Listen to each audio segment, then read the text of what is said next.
The corridors of St. Augustine's High were always a bit unsettling, but today they felt even more so. I walked slowly, each step echoing through the empty hallway, the sounds bouncing off lockers that had known better days. It was late afternoon, yet the light filtering in through the high windows was gray and subdued, adding a ghostly quality to the atmosphere. The school had a reputation for strange occurrences, but like any good skeptic, I'd never paid much attention to the tales spun by wide-eyed freshmen. Reaching the door to the detention hall, I hesitated. The wood was old and scratched, with the word "Detention" etched deeply into a brass plaque. It seemed to hold secrets, a silent witness to the countless hours of punishment it had overseen.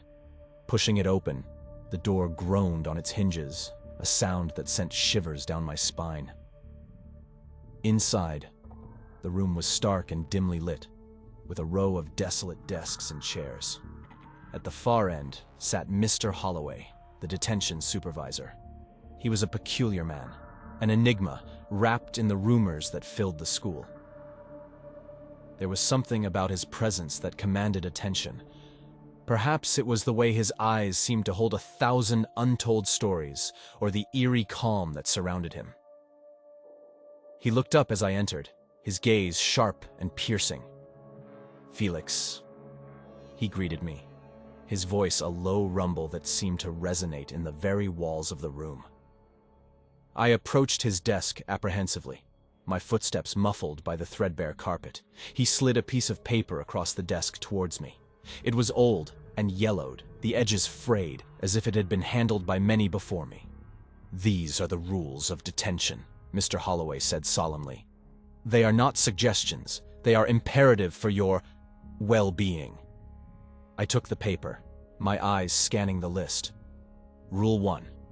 Do not look into the mirror. Rule 2. Write down whispered words but never speak them. Rule 3. Stay seated unless the clock stops. Rule 4. Freeze if it gets cold. Rule 5. Ignore the shadow in the corner. I couldn't help but laugh, albeit nervously. "Is this for real?" I asked, looking up at Mr. Holloway for some sign of jest. His face remained impassive, but his eyes held a depth of seriousness that I hadn't expected. "You may find it hard to believe," he said in a measured tone, "but I assure you, these rules are of utmost importance."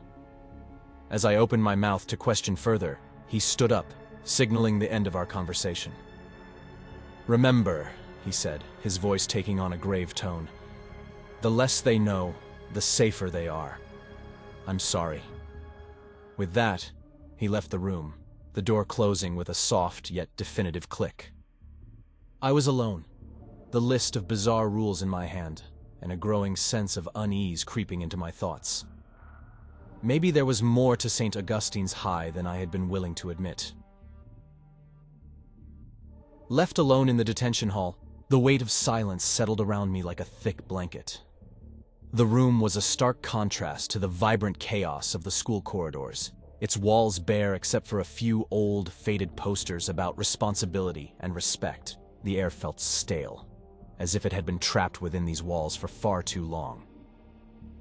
My gaze was inevitably drawn to the mirror that hung on the far wall, framed by chipped paint and decades of neglect. The glass was cloudy, as though it had weathered storms of its own. It stood there like a challenge, a test of my skepticism against Mr. Holloway's ominous warnings. Curiosity overcame my initial hesitation. I rose from the hard wooden chair, my footsteps echoing mockingly in the quiet room. As I approached the mirror, a feeling of dread began to build within me, a primal warning that screamed to look away. But I couldn't. I needed to see, to know. Standing before the mirror, I stared into its murky surface. For a moment, nothing happened, and I almost laughed at the absurdity of it all. But then, a chill ran through me, seeping into my bones with icy fingers. My reflection began to warp, the edges of my face blurring and distorting into something grotesque and unrecognizable. The eyes in the reflection were hollow pits of despair, staring back at me with an intensity that spoke of ancient sorrows. I stumbled backward. My breath caught in my throat. The room seemed to darken, the shadows growing longer and more menacing. A whispering began, soft and insistent, like a chorus of voices speaking from a great distance. The words were indistinct, a symphony of hushed tones that filled the room with an otherworldly presence. Remembering the second rule, I fumbled in my pocket for a pen. My hands were shaking as I scribbled the whispered words on the back of the detention rules sheet. The act of writing them down felt like a tether to reality, a lifeline in the midst of growing chaos. As I wrote, the whispers grew more urgent, as if they were trying to convey a message of paramount importance. I dared not speak them aloud, for fear of what might answer. The air around me grew colder, the whispers louder, and I realized that I had unleashed something far beyond my understanding. With each word I wrote, a sense of foreboding grew within me. I was no longer just a detention-bound student. I had become a participant in a game whose rules were as ancient as they were unfathomable. The mirror had become a portal, and I had unwittingly opened the door. The whispers swirled around me, a cacophony of voices from another realm. Each word I scribbled on the paper seemed to resonate with an energy beyond my comprehension. The room, once merely a dull detention hall, now pulsed with a life of its own. As I continued to write, I noticed the old clock on the wall. It had been ticking away the minutes since I arrived, a comforting background rhythm. But now, it stood eerily still, its hands frozen in time.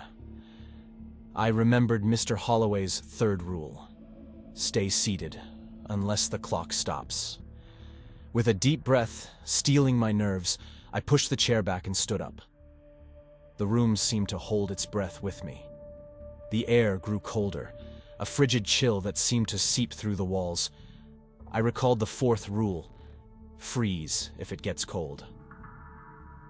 I stood as still as possible, my breath visible in the air, forming small clouds that hung before dissipating into the freezing room.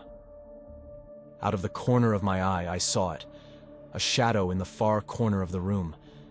It was darker than the dim light should allow, an absence of light that seemed to drink in the surrounding shadows. Rule number 5 echoed in my mind: ignore the shadow in the corner. I focused my gaze ahead, trying to ignore the sense of being watched, the feeling of eyes boring into my back. The whispers grew louder, filling my head with their insistent murmuring. I could almost discern individual voices now, each one desperate to be heard. They spoke of sadness, of longing, of being trapped in a world they no longer belonged to. Their words were a tapestry of stories, weaving a history of the detention hall that I had never known. And then, amidst the chaos of voices, I heard my name. A whisper so clear, it cut through the rest. Felix. It called. A siren song tempting me to look back, to gaze into the shadow that I was desperately trying to ignore. I squeezed the pen in my hand, the plastic creaking under the pressure. I couldn't look. I had to trust in the rules, in the strange, inexplicable guidelines that were keeping me tethered to this reality. The room's temperature continued to plummet, and with it, the sense of otherworldliness intensified. I stood there, my body rigid against the cold, feeling as though I was on the precipice of an unfathomable abyss. The shadow in the corner seemed to pulsate with a life of its own, an entity that was as curious about me as I was terrified of it. Despite my resolve, the urge to glance at the shadow grew stronger. It felt as if it were calling to me, a silent whisper that was louder than all the others. I clutched the pen and paper more tightly, focusing on the task of transcribing the whispers, using it as an anchor to maintain my grip on reality. As I wrote, the whispers began to weave a narrative, a tapestry of voices that spoke of the detention hall's tragic history. They told of a student, long ago, who had gazed into the mirror and summoned something from beyond. This entity, born of sorrow and longing, had become trapped in the mirror, bound to the detention hall. Over time, it grew hungry for interaction, for the living. These whispers, I realized, were the voices of those who had encountered the mirror's entity before me. Each one had discovered, as I had, the power of the rules. They were not just guidelines, they were a ritual, a way to survive the encounter, to keep the entity at bay. As the whispers slowly receded, clarity began to dawn on me.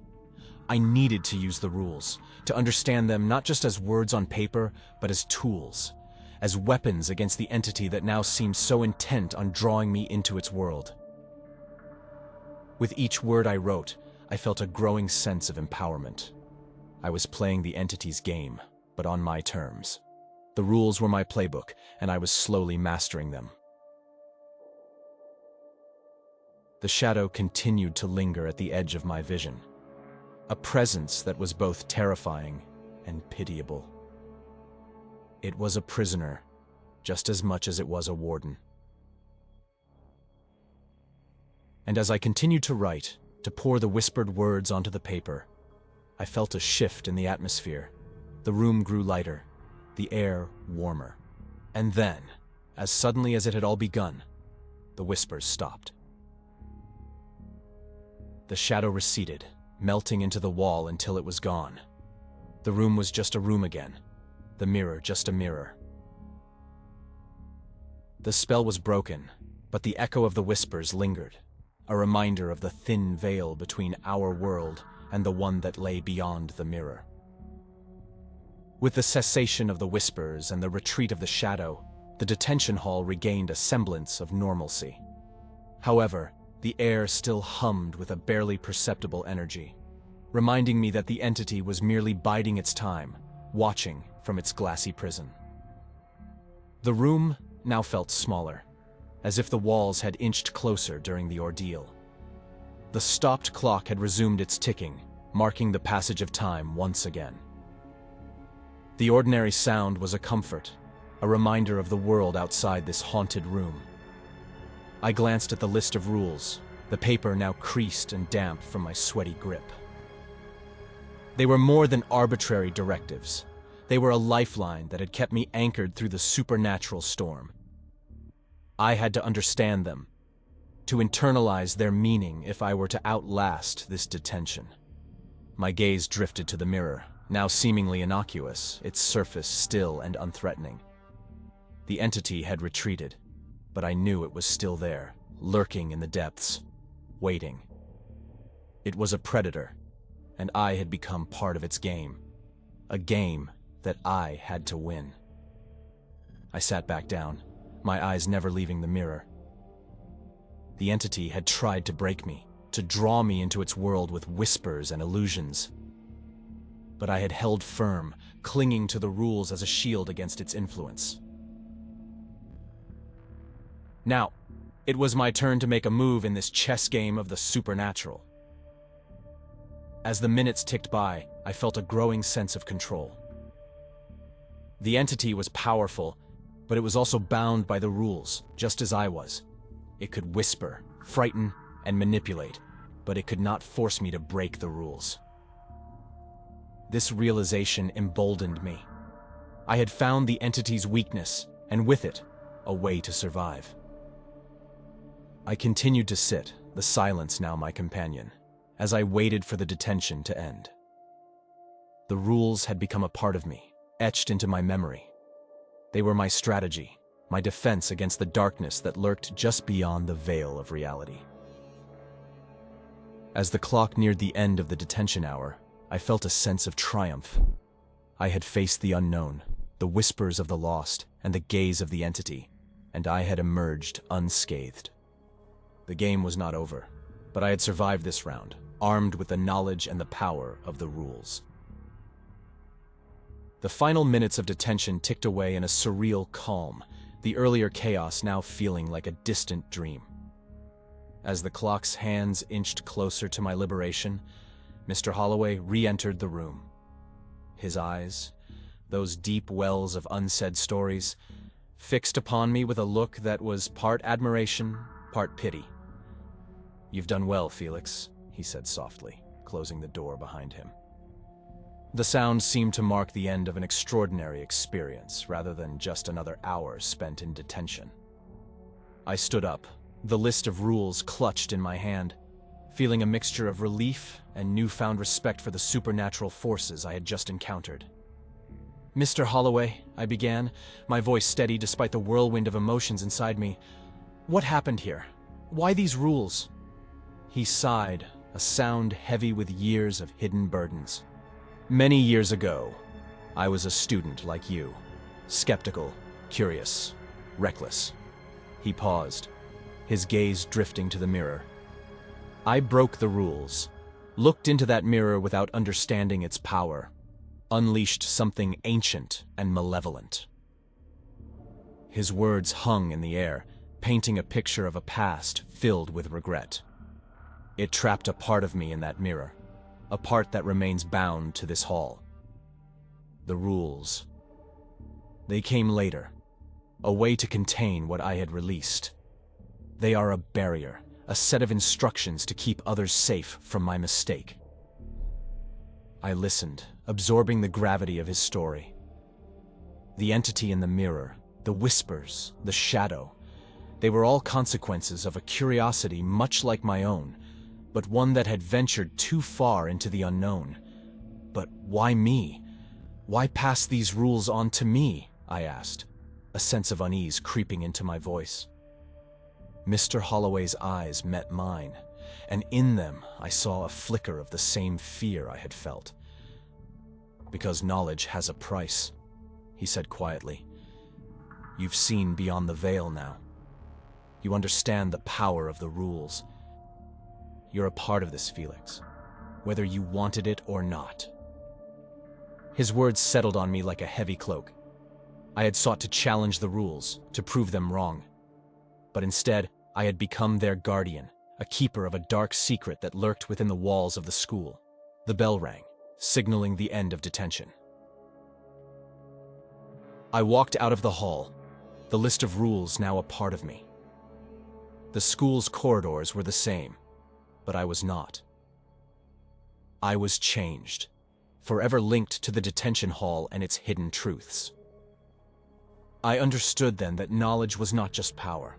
It was also a burden, a responsibility to those who came after me. And as I passed by other students, oblivious to the shadows that danced at the edge of reality, I knew that the cycle would continue, with me as its new sentinel. As I stepped out of the detention hall, the normalcy of the school's bustling corridors felt jarring. Students laughed and chatted, immersed in their own worlds, unaware of the thin veil between the ordinary and the supernatural that I had just glimpsed behind. The rules were still clutched tightly in my hand, now a part of my reality in a way they could never understand. Walking through the hallways, I felt a profound sense of isolation, a barrier that separated me from my peers. I had crossed into a realm of knowledge that set me apart, a custodian of secrets too heavy for others to bear. The whispers, the mirror, and the entity, they were now pieces of a puzzle I was reluctant to hold but knew I could never put down. In the days that followed, I found myself more observant, more attuned to the subtle oddities around me. The mirror's encounter had heightened my senses to the supernatural, a gift, or perhaps a curse, that made me wary of every shadow and reflection. Then came the day when I found myself in Mr. Holloway's role. Another student, much like I had been, skeptical and brash, was assigned detention. As I handed them the list of rules, my voice echoed Mr. Holloway's, heavy with the burden of knowledge. "The less they know, the safer they are. I'm sorry." I watched the students scoff and dismiss the list, a mirror image of my former self. It was a painful reminder of my own ignorance, of the arrogance that had led me to challenge forces beyond my understanding. But I knew I couldn't intervene more than I had. The rules required discovery, a personal journey into the unknown. The cycle of the detention hall, its legacy of mystery and cautionary tales, was now mine to oversee. I had become a part of its history, a sentinel guarding a truth that was as captivating as it was dangerous. As I walked away, leaving the student to their fate, I felt the weight of my new role. I was a guardian of a hidden world, a keeper of the balance between the known and the unknown. St. Augustine's High School, with its ordinary facades and extraordinary secrets, was now my charge. And I knew, deep down, that this was just the beginning of a journey that would forever blur the lines between reality and the supernatural.